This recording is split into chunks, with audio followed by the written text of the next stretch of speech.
tell you about a grandpa's secret that he took to the grave. And it's kind of an interesting story. Maybe you'll find it interesting, maybe you won't, but I feel like telling it.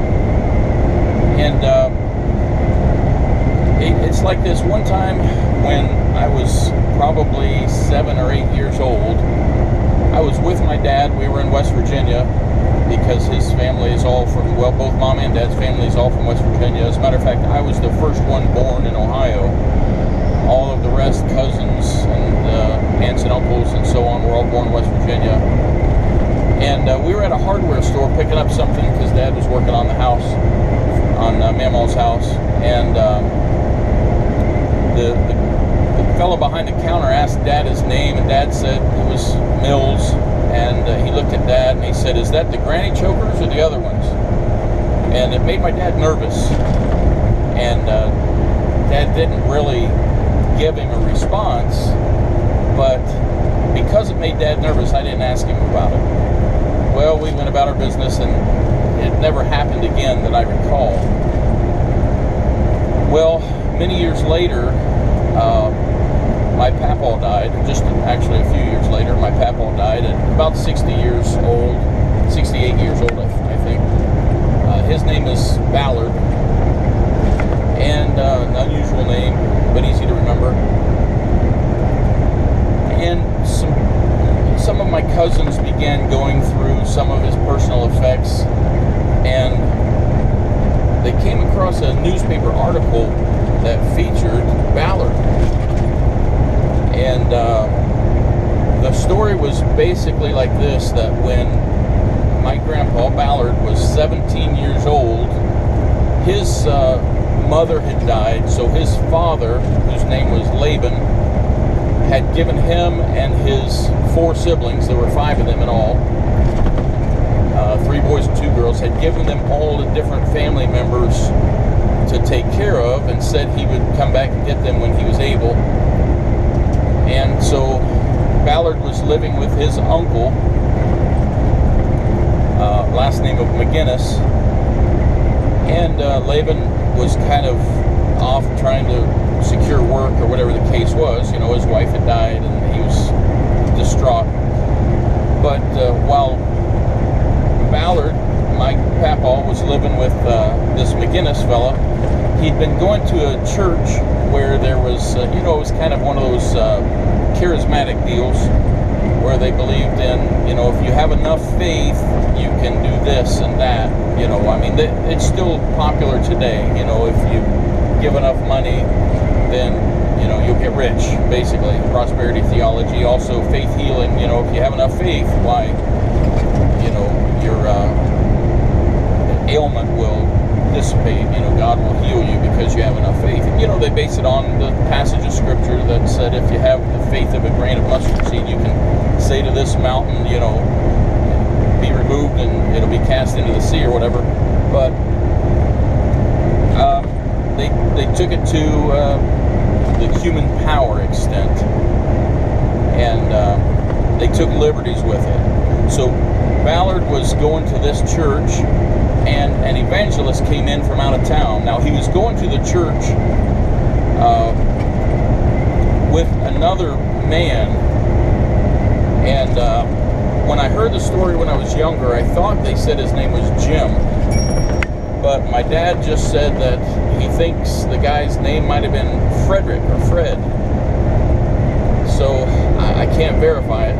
I need to get the transcripts from the court records from the trial in order to verify it. But he was going to these camp meetings with this other man who, as I understand it, was a family member also, Fred or Jim. But Ballard's grandmother, his mother had passed away, his grandmother lived near. They were farmers, they all had family farms. And she lived nearby, and Ballard and the uncle were trying to get the grandma to go to these camp meetings. And, they were saying, if you just come and hear it, and you'll just see it for yourself, you'll believe it. Now, she was a believer, but she wasn't falling for the for this prosperity theology and the faith healing and probably snake handling that they were doing. Well, the evangelist preached. He said, you know, if you have enough faith, you could bring me a dead body, and through faith we would raise it from the dead. Well, the uncle said, I've got an idea, to himself. And when they went to Ballard's grandmother's, the uncle sent Ballard to the barn to get a chain, and it's questionable whether Ballard knew why he was going to get the chain or not, but some people think so. Brought the chain back, and the uncle strangled the grandmother with the chain, loaded her body in the wagon, and they went off to this camp meeting. Now this was back in about 16, somewhere just before World War I. Well, they get her body to the evangelist and say, look, we brought you a body, raise it from the dead so she'll believe. And of course he jumps on his horse and heads out of town and never to be seen again. I don't think he was even mentioned in the transcripts. And of course, you know, the rude awakening took place, and they had to account for how she died. And Ballard, my grandpa, was, you know, he was convicted as being accessory, although he didn't hold her down, he didn't strangle her, it wasn't his idea. But because he didn't go to the authorities immediately, even immediately after the evangelist took off out of town, he was probably afraid. They went ahead and convicted him, and he spent the rest of his youth until he was 21 in prison on a chain gang, making little rocks out of big rocks. And he kept this a secret. As a matter of fact, it was secret even to my mama, his wife, until, of course, she confronted him, because she was in an outhouse, and they will paper outhouses with newspapers, you know, to cover up the cracks, to keep bugs from coming out or people from seeing through the cracks, and it kind of absorbs the odors of the outhouse, and then they change them. Well, somebody had put this this newspaper up, and lo and behold, there's her fiancé when he was little, and she didn't even know about it. But, you know, she went to him, confronted him, he admitted it. But they, you know, she decided to marry him, and they collectively decided to keep it from the kids. But obviously, a lot of people knew about it. So,